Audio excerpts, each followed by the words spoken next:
matin, 5h, 7h, Mathieu Noël. Eva Rock, j'allais dire on se détend, mais on se détend pas tellement que ça finalement ce soir à la télé. Non, parce que C'est l'événement un documentaire média, événement. c'est sur M6 ce soir à 21h. La chaîne diffuse un documentaire fleuve intitulé Living Neverland. Le réalisateur américain Dan Weed a recueilli les témoignages de James Safechuck et Wade Robson et de leur entourage. Ces deux hommes qui accusent Michael Jackson d'actes pédophiles quand ils étaient âgés respectivement de 10 et 7 ans. Hello Wade, today is your birthday, so congratulations. I love you. J'avais 7 ans. Il nous a proposé de passer le week-end avec lui à Neverland.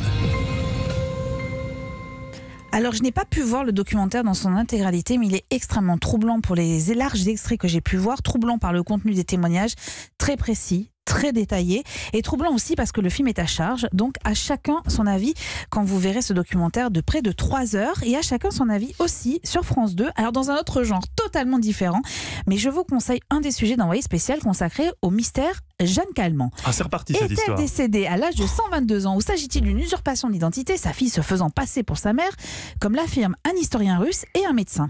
J'ai regardé des photos d'elle à la fin de sa vie, entre 110 et 122 ans.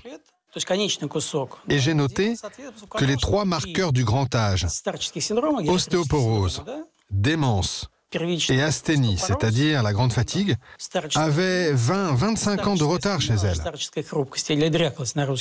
Et chez une femme qui fume, qui boit et qui mange 1 kilo de chocolat par semaine, je suis désolé, mais ce n'est pas crédible.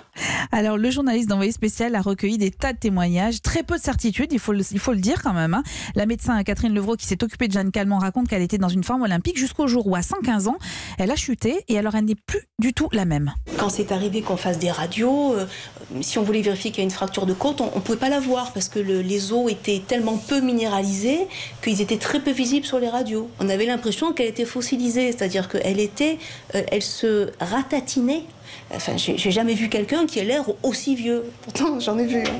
Alors, entre des démographes qui doutent, des habitants d'Arles où vivait Jeanne Calment convaincue qu'elle était bien la doyenne de l'humanité, ces anciens médecins qui se posent encore toujours des questions, bien, le mystère Jeanne Calment ressemble à une enquête d'Agatha Christie et c'est une enquête passionnante à voir dans Envoyé spécial à 21h sur France 2. Merci beaucoup Eva Rock pour ces conseils. Merci Axel de Tarlet, Mickaël Darmon. L'équipe des 3 Fantastiques sera de retour demain aux alentours de 7h moins le quart.